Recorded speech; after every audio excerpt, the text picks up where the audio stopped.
acclamer le Seigneur Jésus. C'est le grand acclamation. Il mérite de rester sur le trône. Sur le trône, c'est la terre Jésus. Jésus, Jésus. Acclame fortement ton Dieu. Salue ton voisin et dis-lui bienvenue dans la gloire de Dieu, dans la présence de Dieu. Dis-le bien, bienvenue dans la présence de Dieu. Est-ce que tu peux encore acclamer fortement le Seigneur? Nous lisons très rapidement la parole de Dieu. Nous sommes dans le livre d'Ézéchiel. Ézéchiel chapitre 37. On est en train de préparer également Joël chapitre 2.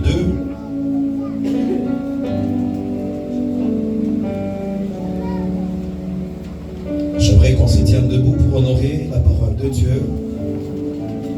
Ézéchiel 37, nous commençons au premier verset. La Bible dit: la main de l'Éternel fut sur moi, et l'Éternel me transporta en esprit, et il me déposa dans le milieu d'une vallée remplie d'ossements. Il me fit passer auprès d'eux tout autour, et voici, ils étaient fort nombreux à la surface de la vallée, et ils étaient complètement secs. Il me dit: fils de l'homme, ces eaux pourront-ils revivre? Je répondis: Seigneur éternel, tu le sais. Il me dit: prophétise sur ces eaux. Répète après moi: prophétise sur ces eaux. Encore une fois de plus, prophétise sur ces eaux.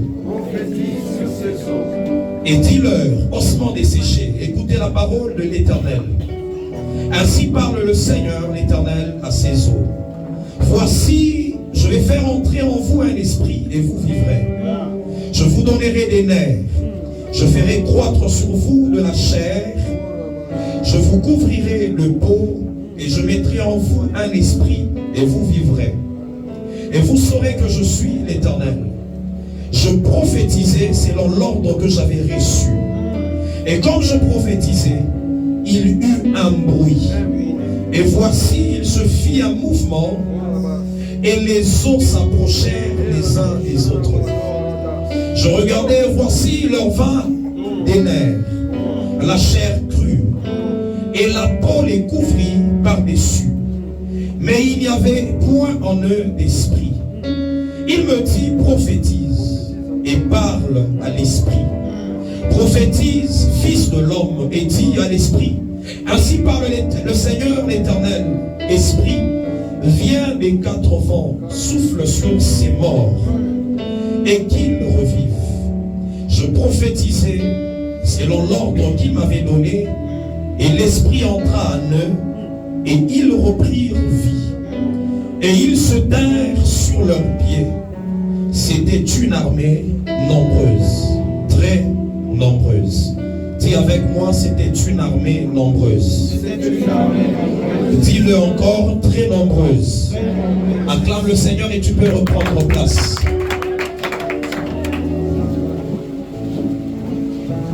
Alors depuis un certain temps, nous sommes en train d'exploiter ce terme qui dit: prophétise sur ces eaux. Alléluia. Dis à ton voisin: prophétise sur ces eaux.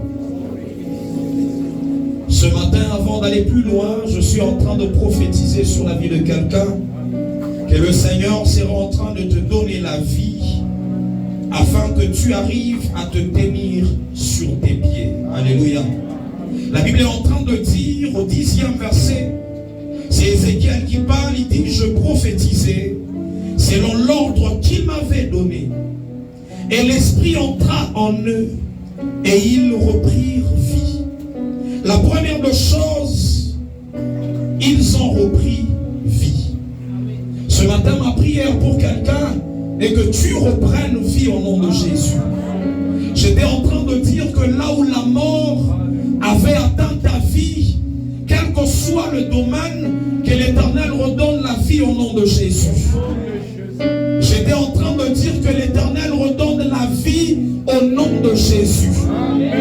Ce matin, je suis en train de prophétiser que ta vie spirituelle ainsi que ta vie physique seront en train de reprendre vie au nom de Jésus-Christ. La mort n'est plus ton partage. Que ce soit dans le domaine financier, que ce soit dans le domaine conjugal, dans n'importe quel domaine, la prophétie de ce matin est que l'Éternel sera en train de te donner la vie au nom de Jésus. L'esprit qui sera en train de venir, c'est pour, premièrement, te redonner la vie. La Bible dit, ils reprirent vie.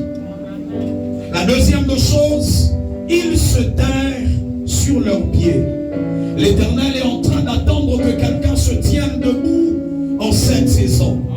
Je disais, s'il y avait certains domaines de ta vie qui étaient assis, ma prière est que ces domaines se tiennent debout au nom de Jésus. La Bible est en train de dire qu'ils se sont tenus debout. C'est que la parole de Dieu est en train d'annoncer une saison de réveil, une saison où tu ne resteras plus assis, mais une saison où tu te tiendras debout. Je suis en train de prophétiser sur Bethléem que tu te tiendras debout au nom de Jésus. Tu te tiendras sur tes pieds dans le nom de Jésus-Christ. Est-ce que quelqu'un est en train de comprendre? L'église ne restera plus assise. Toi et moi, nous n'allons plus rester assis. Mais l'Éternel attend que l'on se tienne sur nos pieds. C'est que c'est une nouvelle marche qui commence. Lorsqu'on se tient sur nos pieds, il y a une nouvelle marche qui doit commencer. Et la partie que j'aime, c'est que l'Éternel en cette saison, il veut que certaines personnes commencent une nouvelle marche avec lui. Il y a des hommes et des femmes que l'Éternel sera en train de donner la vie, auxquels l'Éternel sera en train de redonner la vie, afin qu'ils commencent une nouvelle marche. Dis à ton voisin, tu te tiens debout pour une nouvelle marche. Dis-le bien, tu te tiens debout pour une nouvelle marche. Acclame fortement le Seigneur si tu es avec moi. La Bible dit, ils se tinrent debout sur leurs pieds. C'était une armée nombreuse, très nombreuse. Et c'est la partie que j'ai commencé à exploiter depuis un certain moment. J'étais en train de dire que le prophétique, attaché à cet homme d'Ézéchiel dans la vallée, avait un objectif. Et l'objectif, c'était pour réveiller une armée. Parce que la finalité du prophétique dans la vallée, c'était pour élever une armée. Et cette armée devait se tenir debout afin de commencer une nouvelle marche.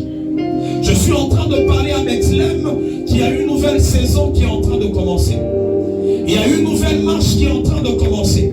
Mais cette marche est attachée à une église qui sera en train de se comporter comme une armée. Alléluia.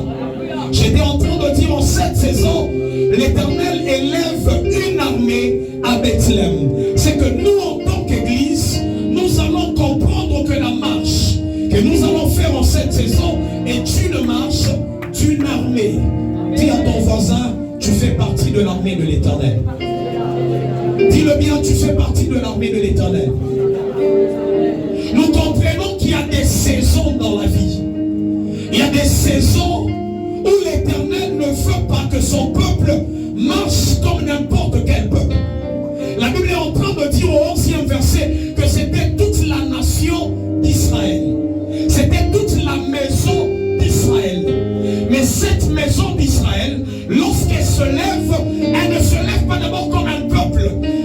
Ce ne sont pas des citoyens qui se lèvent, mais ce sont des guerriers qui se lèvent comme étant un peuple de l'Éternel. Alléluia.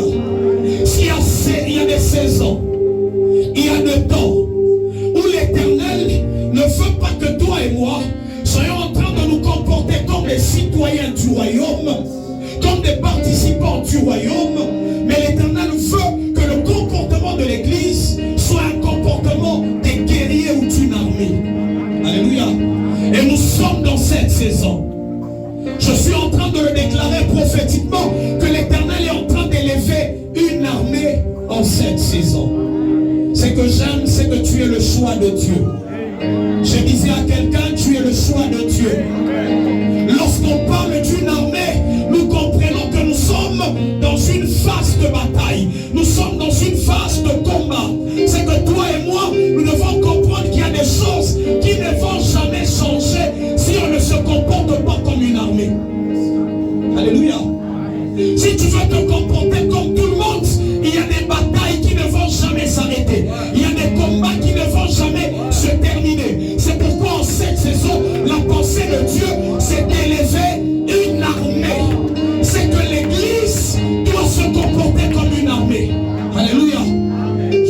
train de voir une armée se lever.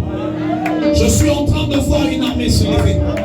Non seulement que je vois une armée se lever, mais je suis en train de voir des batailles qui vont se terminer.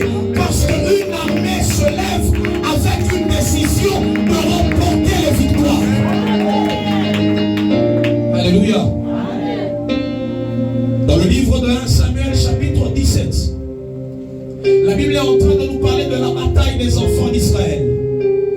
Les enfants d'Israël étaient confrontés à une bataille, mais c'était contre les Philistins. Alléluia. Et la Bible est en train de dire, lorsqu'on essaie de lire le premier verset, on dit que les Philistins, ils étaient en train d'organiser leur armée pour faire la guerre. Pour faire la guerre.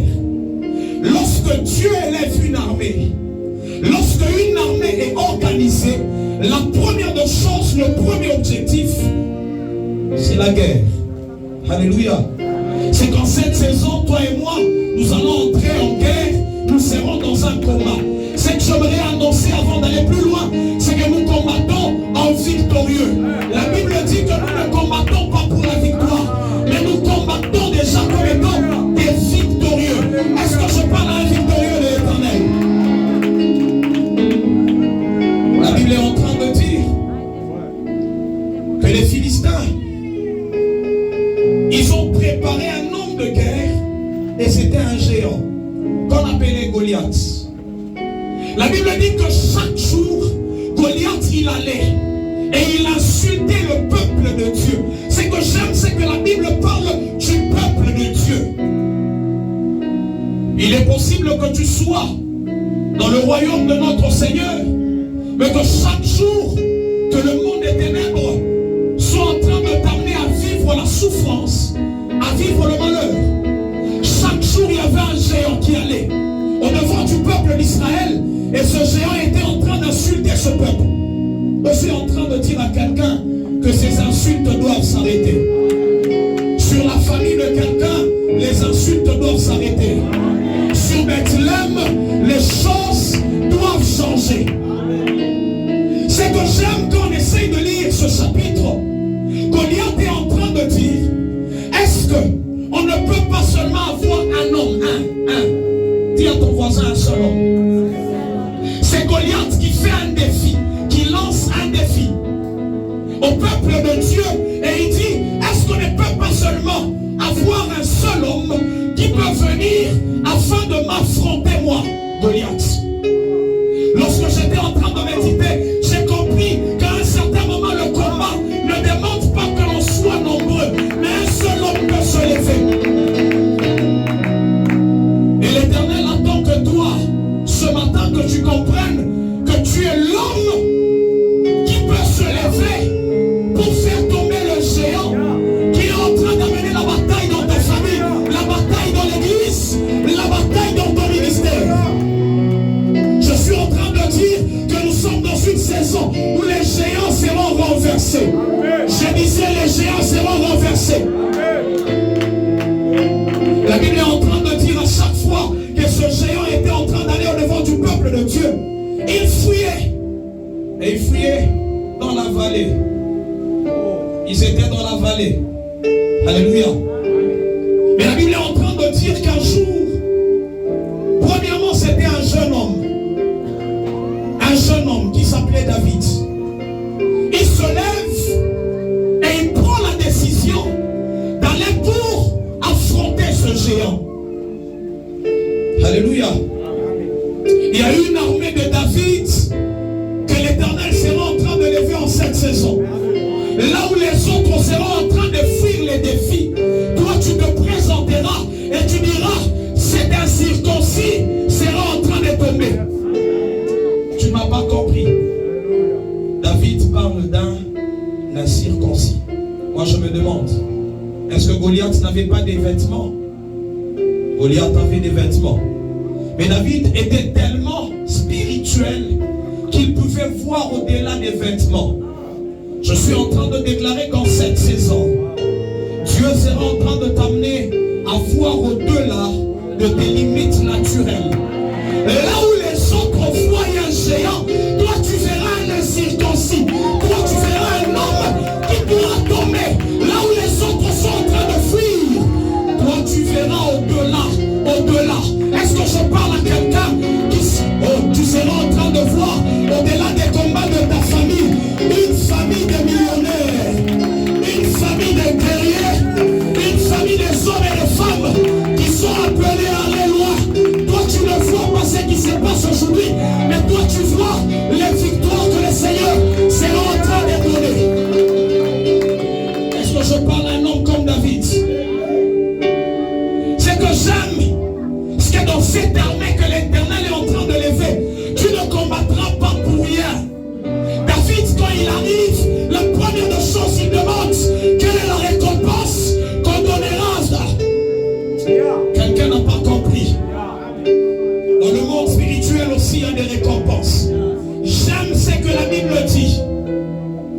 rémunérateur de ceux qui le cherchent.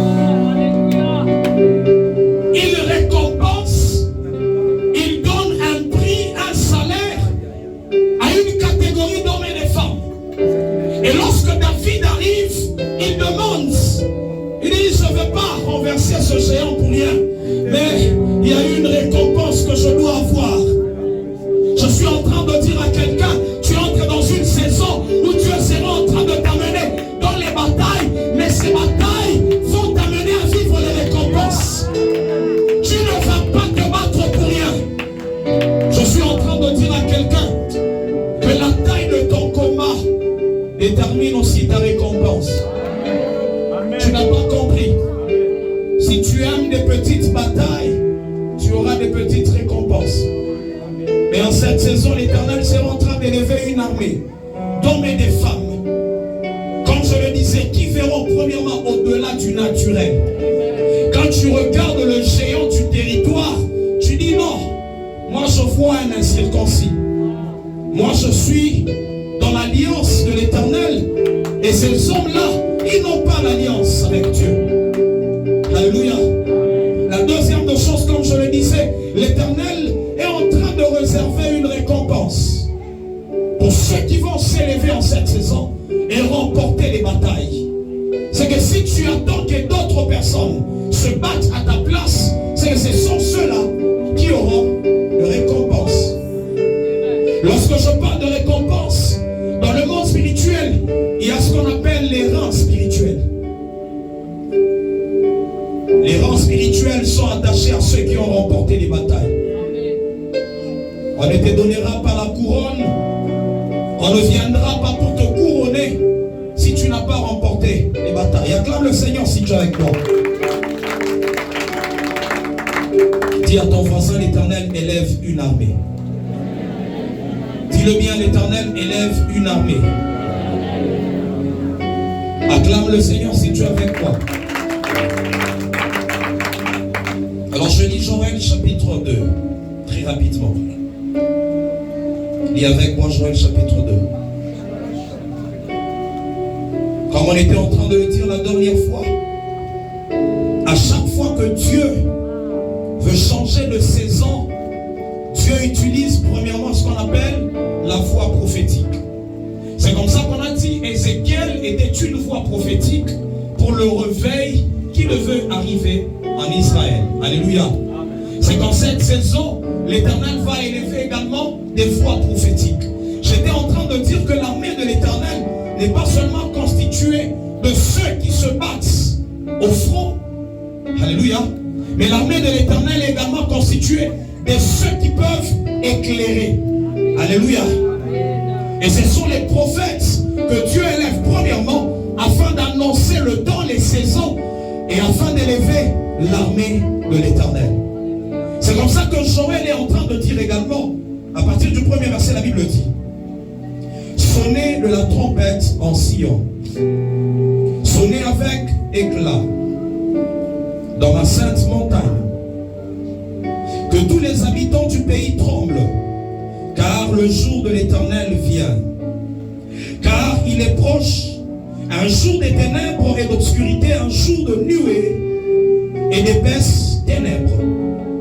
C'est comme l'aube qui s'étend sous les montagnes, un peuple nombreux et fort, tel qu'il n'y en a eu jamais, et qu'après lui il n'y en aura point, jusqu'aux années des générations et des générations.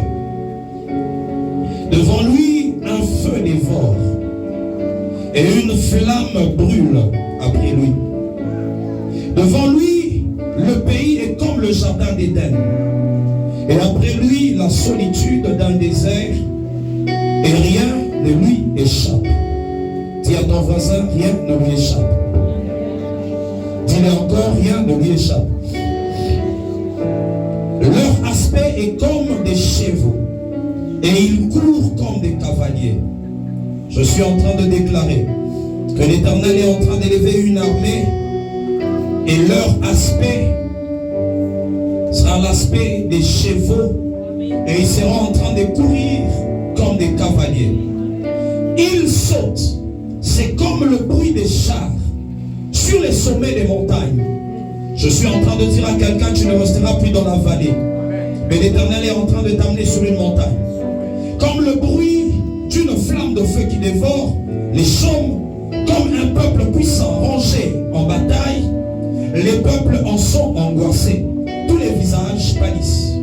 Ils courent comme des hommes forts, ils escaladent la muraille, comme des hommes de guerre. Ils marchent chacun dans son chemin. Dis à ton voisin, chacun va marcher dans son chemin. Chacun va marcher dans son département. Et ne changent pas leur sentier. Et ils ne se pressent pas l'un l'autre. Dis à ton voisin, nous n'allons pas nous presser l'un et l'autre. Dis-le bien, nous n'allons pas nous battre les uns contre les autres. Ils marchent chacun dans sa route. Ils se précipitent à travers les traits et ne sont pas blessés. Ils se répandent par la ville. Ils courent sur la muraille. Ils montent dans les maisons. Ils entrent par les fenêtres comme un voleur. Acclame le Seigneur si tu es avec moi. Alors Joël est en train de parler de la même réalité que Ézéchiel explique.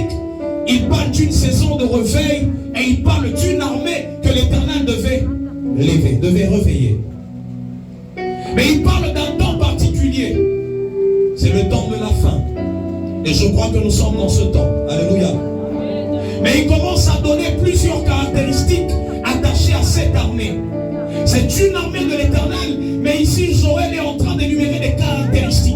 C'est qu'une armée qui veut remporter les victoires est une armée qui comprend qu'il y a certaines règles, il y a certaines caractéristiques que nous devons respecter afin de commencer à remporter les batailles, afin d'avoir la victoire. Dis à ton voisin, nous sommes appelés à remporter les victoires. Nous sommes appelés à remporter les victoires. Le vendredi, j'ai donné les objectifs d'une armée. J'ai dit premièrement, c'est la bataille, se battre. Et pourquoi on se bat? Pour défendre. Après la défense, nous avons dit que nous devons garder jalousement, maintenir ce qu'on a remporté comme victoire. Alléluia. C'est que ce sont là les objectifs d'une bataille. Ce que nous devons conquérir. Après la conquête, nous devons être en mesure de garder, de conserver ce que l'Éternel nous a donné. Et donc nous devons défendre. Alléluia. Il y a les intérêts du royaume que toi et moi nous sommes appelés à défendre. Aujourd'hui nous sommes dans une église où nous pouvons facilement voir les hommes se perdre. Pourquoi? Parce qu'il n'y a pas une armée qui comprend que nous avons un royaume à conserver. Nous avons une conquête. Nous devons conquérir les territoires. Nous sommes la église Bethléem, mais il y a un objectif majeur. C'est conquérir pour le royaume de notre Seigneur Jésus-Christ. Alléluia. Ce sont là les objectifs que le Seigneur nous a donnés. Mais si toi et moi on ne comprend pas, c'est comme ça que tu n'as pas appris à inviter certaines personnes à l'église, tu n'as pas appris à évangéliser, tu n'as pas appris à te tenir debout pour l'œuvre. Mais en cette saison, le feu de Dieu est que toute l'église Bethléem comprenne que nous sommes une armée. Dis à ton voisin, tu es une armée de l'Éternel. Tu fais partie de l'armée de l'Éternel. Acclame le Seigneur si on est ensemble. Nous avons dit qu'une armée est une troupe, est un groupe d'hommes ainsi que des femmes. Nous avons dit que ces hommes-là, ils sont entraînés, ils sont équipés, et il y a une organisation ou une hiérarchie qui permet d'atteindre ces objectifs. Mais nous avons dit que lorsqu'on parle de l'armée, très souvent on parle d'un corps. Dis à ton voisin, c'est un corps. Dis-le bien, c'est un corps. C'est là qu'on a commencé à expliquer le corps. Nous avons dit que le corps, il a plusieurs structures. Il y a la tête, il y a les membres, il y a plusieurs organes. Il y a même en médecine ce qu'on appelle les organes nobles. C'est que sans ces organes, l'homme ne peut pas rester debout. L'homme ne peut pas rester debout sans ses organes. Et dans l'armée de l'Éternel, il y a toutes ces choses. Il y a toute une organisation. des parties, il y a des organes, il y a des troupes. Lorsqu'elles manquent dans l'armée de l'Éternel, l'armée ne peut pas marcher, l'armée ne peut pas bien fonctionner et on ne peut pas avoir des victoires. Acclame le Seigneur là où tu es. Ce que j'aime, c'est que quand on parle du corps, il y a des organes qui sont exposés et des organes qui ne sont jamais exposés. Mais j'ai compris que les organes qui ne sont jamais exposés sont des organes plus nobles. Mais aujourd'hui, nous sommes dans une génération où nous voulons tous être exposés. Nous voulons tous être vus, faire partie des organes exposés. Alors qu'il y a des organes très nobles qui sont encore cachés. Alléluia. Et l'Église a encore besoin de ce genre d'organes. Des organes comme l'intercession, où on ne sait même pas que c'est ton prix. Tu n'as même pas besoin de dire à l'Église que j'ai prié pour que le réveil arrive à l'Église. Tu n'as même pas besoin parce que tu fais partie des organes cachés, qui sont des organes nobles pour l'Église. Ce soir, je suis en train de prier pour la jeunesse. Je suis en train de prier pour cette nouvelle armée, pour cette génération. Qu'il est possible que Dieu te sélectionne, mais que ce soit pour un organe caché. Ne cherche pas à t'exposer. Les organes exposés sont des organes qui sont au fond et à un certain moment qui vivent avec des cicatrices, qui restent avec des signes et des marques. Pourquoi? Parce qu'ils sont exposés. C'est comme ça que la Bible est en train de dire que cette armée, dans Joël chapitre 2, qui était en train de se lever, était une armée qui comprenait les structures. On dit chacun était en train de suivre le chemin. Chacun était en train de suivre le chemin. En cette saison, ma prière est que tu arrives à découvrir à quoi le Seigneur t'a appelé. Tu fais partie de quel groupe de l'armée? Tu fais partie de quel groupe de l'armée? Et quand tu comprends cela, tu ne vas pas abandonner la troupe à laquelle tu fais partie. Non seulement qu'il y a des structures, mais ce que j'aime, c'est que le corps est tellement uni. Le corps est tellement uni. Dis à ton voisin, l'unité fait partie des règles et des caractéristiques d'une bonne armée. Acclame le Seigneur si on est ensemble. Dis-le bien, l'unité. Je suis en train de paraphraser dans le livre de Luc, chapitre 11, c'est Christ lui-même qui parle. Il est en train de parler du royaume des ténèbres, mais il dit que même le royaume des ténèbres n'est pas divisé. Il dit tout royaume divisé ne peut pas subsister. Mais ce n'est qu'à l'église actuellement où nous avons des royaumes divisés. C'est comme ça qu'on ne sait plus remporter les victoires. C'est comme ça que nous ne savons plus remporter les victoires et même renverser les géants. Pourquoi? Parce que nous sommes divisés dans l'église. Dis à ton voisin, ramène l'unité dans l'église. Acclame le Seigneur pour toi-même là où tu es.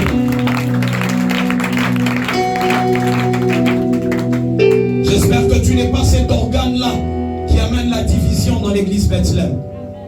À partir de ce jour, je suis en train de déclarer que toi, tu ne fais pas partie de cette troupe, de ceux qui viennent diviser au nom de Jésus. Tu n'as pas compris et tu n'as pas dit Amen. Ma prière est que Bethléem soit unie afin de remporter les victoires comme une armée forte.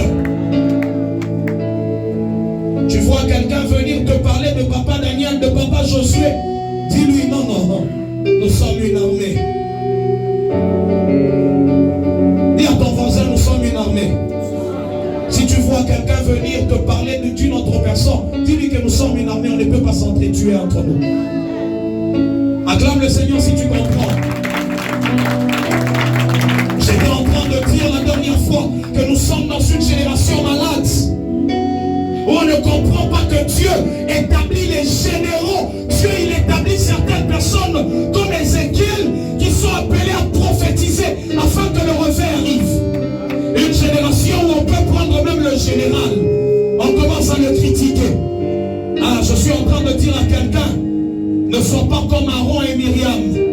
Tu vivras la lèpre en secret. Dis à ton voisin, tu vivras la lèpre. Dis-le bien, tu vivras la lèpre. Si on ne vous enseigne pas ces choses, on est en train de vous tuer. C'est comme ça que l'église est en train de mourir.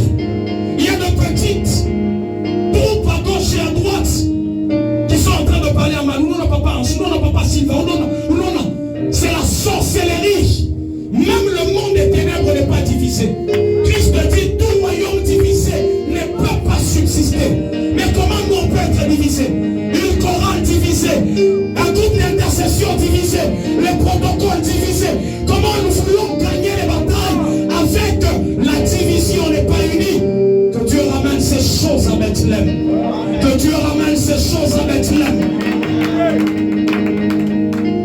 J'aime un jeu qu'on était en train de faire quand on était des enfants. Chasser l'indouille. Quand tu vois quelqu'un qui vient avec ce genre de choses, dis-lui que nous à Bethléem, on chasse l'intrus. Donc, la sémence que tu as n'est pas la sémence de Bethléem. Dis à ton voisin, si tu as cette sémence, ce n'est pas la sémence de Bethléem. Il y a des hommes aujourd'hui qui sont en train de pleurer à gauche et à droite. On vit la malédiction. Mais tu as parlé en mal contre Moïse. Tu vis la lèpre, tu as parlé en mal contre ton père. Nous sommes dans une génération, on peut se dire, nous tous nous avons Dieu. Nous tous nous prions. La Bible est en train de dire, c'est Paul qui parle aux Hébreux. Il dit, obéissez. Obéissez. Non, on n'a pas dit à vos parents. À vos conducteurs. Pourquoi? Car ils sont les gardiens de vos âmes. Ils sont les gardiens de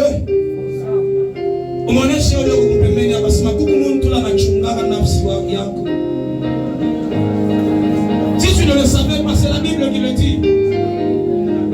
Ils sont les gardiens de vos âmes. Et on dit vous devez les respecter pour qu'ils fassent leur travail sans murmure. On dit enfin qu'ils n'aient pas des amertumes dans leur cœur. Et tu n'es pas venu à Bethléem par hasard. C'est que tu as établi une structure. Tu fais partie de cette armée. Mais il y a des hommes que tu as établis. Et toi, tu dois respecter les conducteurs. Dis à ton voisin, respecte, tu n'es pas un rebelle. Vous savez, la rébellion commence quand déjà, même dans la chorale, quand on dit quelque chose à côté, si tu fais ça, tu es déjà dans la sémence de la rébellion. Et Dieu amène Bethléem à quitter cette sémence et nous brisons cette sémence au nom de Jésus. Je prie pour toi, je brise cette sémence. Bethléem est appelé à aller loin. Et si nous voulons aller loin, cette sémence doit s'arrêter au nom de Jésus. Toi, tu vas en visite, tu ne vas pas pour visiter, mais tu vas pour parler en mal contre les hommes de Dieu. Que cela s'arrête au nom de Jésus. Au lieu d'aller prier avec les hommes, ça c'est la sorcellerie dans l'église. Que ces choses s'arrêtent au nom de Jésus. Tu n'as pas acclamé, hein?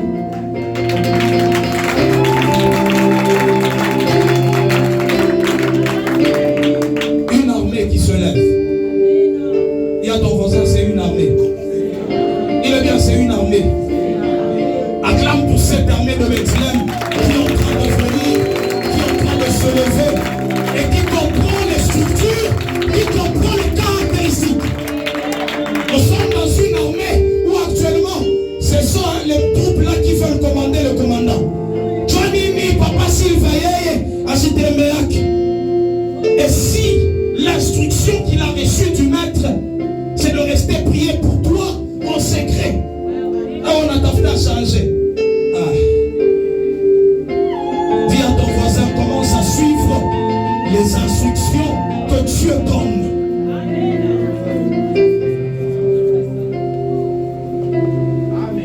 C'est un corps, c'est que je suis en train de parler de l'unité. Non seulement l'unité, je parlais des structures. Je lis rapidement dans le livre de Luc. Je suis en train de finir. Luc, chapitre 7. Dis à ton voisin, la structure. Dis-le bien, la structure structure de l'armée.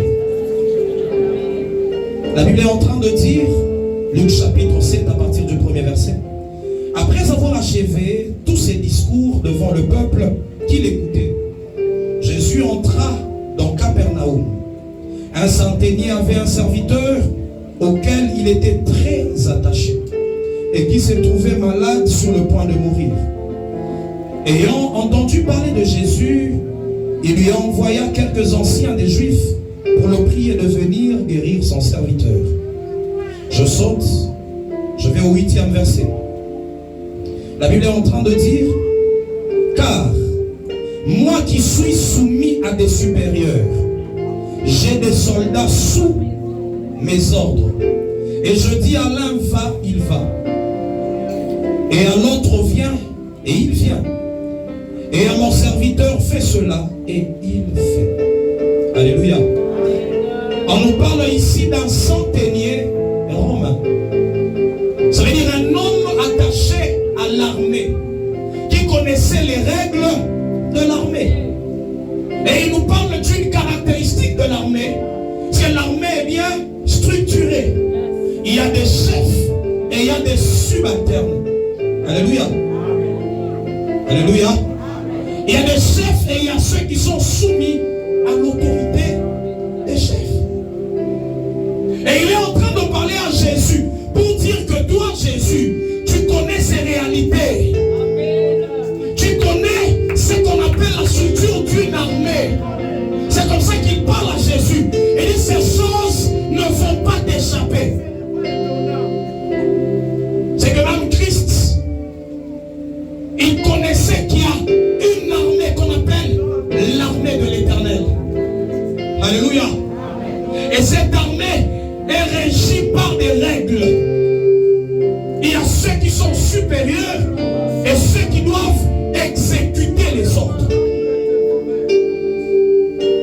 Mais la maladie de l'Église actuellement, c'est que nous tous, nous voulons donner des ordres.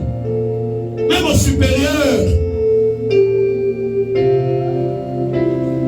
Dis à ton voisin, tu dois connaître ton rang spirituel.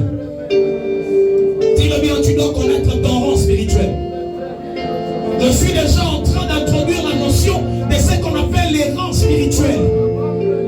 Nous pouvons être de la même famille, comme David et ses grands frères. Mais c'est le plus jeune qui est appelé à renverser les géants. C'est que dans l'armée de l'Éternel, ça ne dépend pas de l'âge. C'est là qu'on a des problèmes. Lorsqu'on sélectionne certaines personnes ici devant, quelqu'un dans la foule il s'est dit, qu'est-ce que lui il a à me dire? Si en cette saison, c'est la personne que l'Éternel sélectionne comme étant commandant de l'armée, comme étant commandant de l'armée, et que toi, tu ne suis plus les ordres, tu es en train d'aller à l'encontre de la structure de l'armée. Balance ta main si on est ensemble. Est-ce qu'on comprend ces choses? Parce que dans l'armée, les rangs ne dépendent pas de l'âge.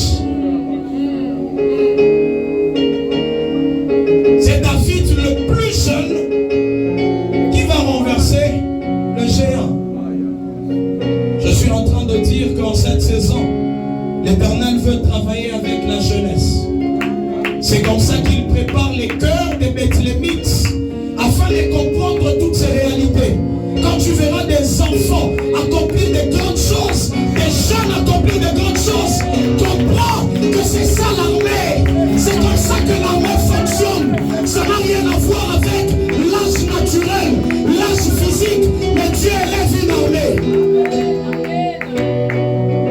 Quand on fait passer la sœur Déborah ici, modérée, il y a des autres qui boutent dans les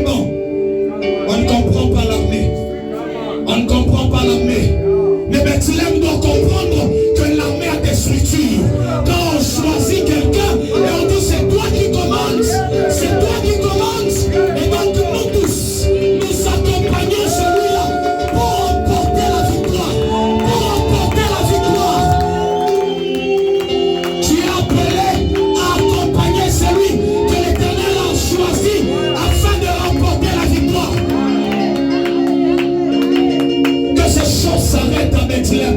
Que ces choses s'arrêtent à Bethléem. Que Dieu vienne nous délivrer. Que Dieu vienne nous délivrer de ces choses. Parce que c'est elle qui passe devant. Moi je ne me tiens pas debout. Parce que c'est elle qui est en train de donner des requêtes de prière. Moi je ne prie pas. Il faudrait que ce soit Papa Sylvain. Il faudrait que ce soit Papa Daniel. C'est lui-là que nous connaissons. Dieu élève une armée qui comprend les structures, qui comprend ces choses, qui comprend ces choses. Alléluia. Acclame le Seigneur si on est ensemble.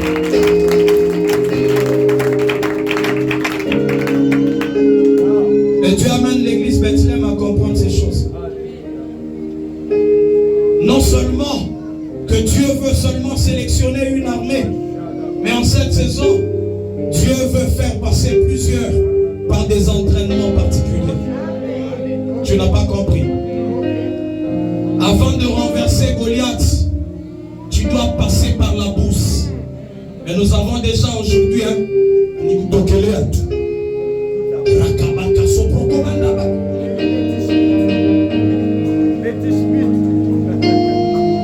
lorsque David commence à expliquer à Saül son palmarès, il dit non, moi j'ai vaincu les lions, moi j'ai vaincu l'ours. Il dit je suis passé par un entraînement particulier. Je suis en train de voir une catégorie d'hommes et de femmes qui ont cette saison. Toi tu ne seras pas entraîné comme tout le monde. Je disais toi tu ne seras pas entraîné comme tout le monde. Il y a les autres qui vont être entraînés dans la rapidité parce qu'il y a des batailles à remporter. Tu n'as pas dit amen. Je vois des hommes et des femmes, une génération de jeunes qui vont monter très rapidement. Pourquoi? Parce que Bethléem a besoin de guerriers qui vont remporter les victoires dans cette saison. Si les formations doivent prendre 3 ans, toi tu ne feras pas 3 ans.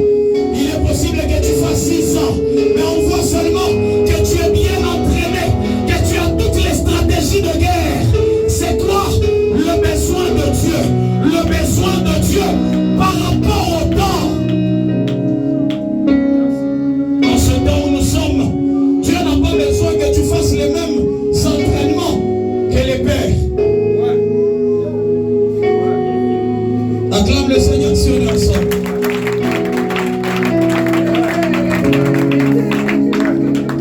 Alléluia. Dieu n'a pas besoin à un certain moment pour qu'on élève une armée prophétique que tu passes par les mêmes exercices. Non. On verra seulement après un moment de prière, comme Géasi, les yeux s'ouvrent. Oui, il dit seulement Éternel, ouvre ses yeux afin qu'il voie.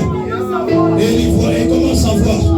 On n'a pas besoin de faire un exercice prophétique. Oh, tu dois. Non. Pourquoi? Parce que le temps dans lequel nous sommes, l'Éternel a besoin d'une armée.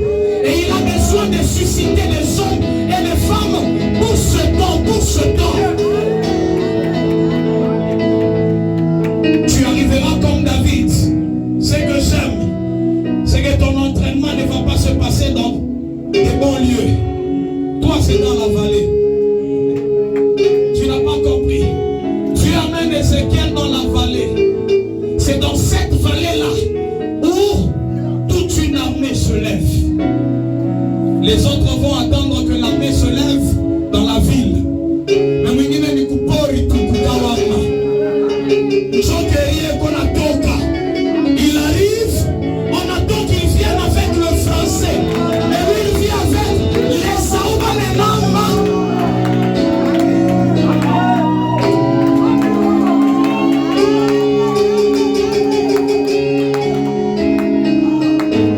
On attendait que David arrive avec les armes de Saül, qu'il parle comme les gens qui ont été formés. Mais lui il dit non, ma formation était en brousse.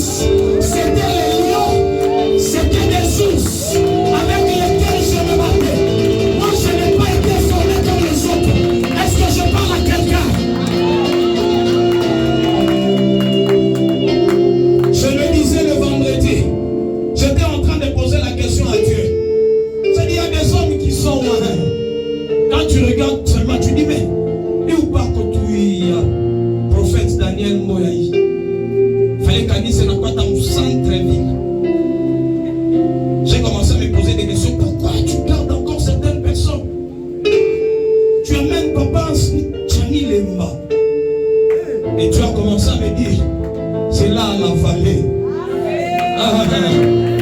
C'est là la vallée. Amen. Dieu m'a dit qu'il y a des David. Amen. Il ne sera pas formé au centre-ville. Amen. Mais il sera formé à Tchamilema afin de renverser d'abord les esprits méchants de ce territoire.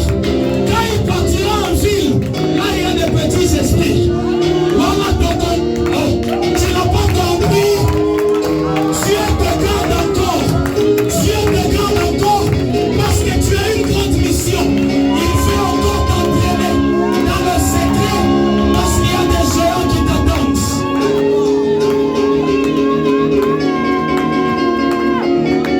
Il y a des nations qui attendent quelqu'un.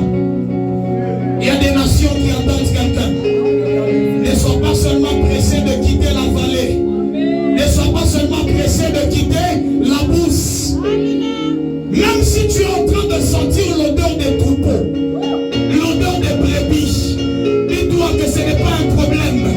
Je suis dans la phase d'entraînement. La bataille qui est en train de m'attendre, c'est une bataille où je vais renverser les géants. Je vais renverser les géants. Toi, tu n'es pas appelé à faire un ministère comme tout le monde. Non. Je parle des Jean-Baptiste ici. Des hommes et des femmes qui ne mangeront pas comme tout le monde.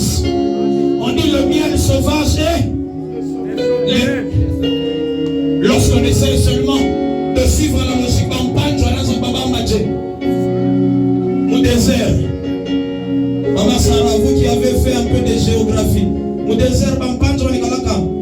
Bampan, je suis dans le programme de Mayan. Elle n'a pas de Bampan, Jonas. C'était un entraînement. Samuel a vu tout le temps, on a tout Jean-Baptiste, un désert, un qui Michel, un pancho, moi. Moi, il y a tout le temps, il y a pitié, que tout. Pas désert. Jean-Baptiste en train de poursuivre le sang. Si nous t'entendons qu'il y a sacrificateur, mais on a quoi que on a qui Michel, un pancho.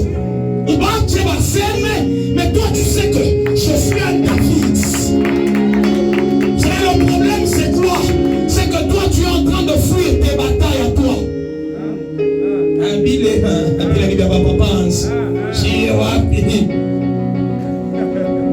Même sur ta propre famille, j'étais en train de dire qu'il y a des batailles qui n'attendent que toi. Il y a des batailles qui n'attendent que David.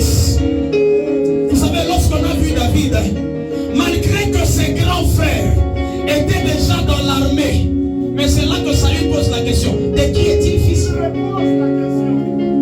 Donc là, mais pas David. Alors, il y a tout entraînement sur le toi qui a c'est qu'il y a des choses que tu feras, que même tes parents seront reconnus. Je dis à quelqu'un, même ta famille sera reconnue par les choses que toi tu feras. De qui est-il fils? On cherche même son père. Pourquoi? Parce qu'un petit, un jeune, il a compris quelque chose, il renverse les géants. Je suis en train de prophétiser que la saison est en train de venir où Dieu élève des David.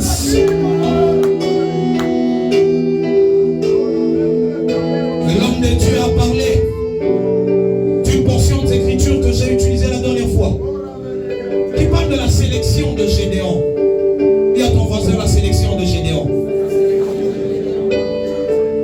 Lorsque Gédéon doit sélectionner l'armée, doit constituer l'armée, il ne prend pas tout le monde.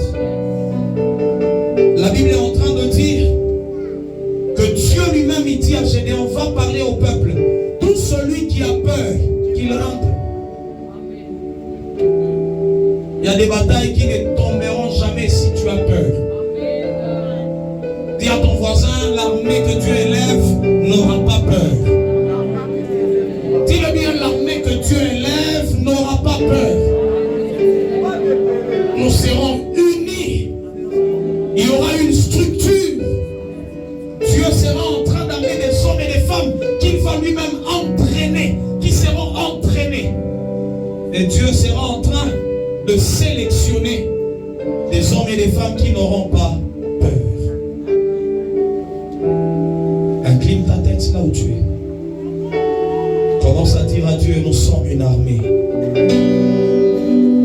Commence à dire à Dieu, nous sommes la paire d'une armée que tu élèves. Une armée que tu élèves. Est-ce que tu peux commencer à parler? Est-ce que tu peux commencer à parler?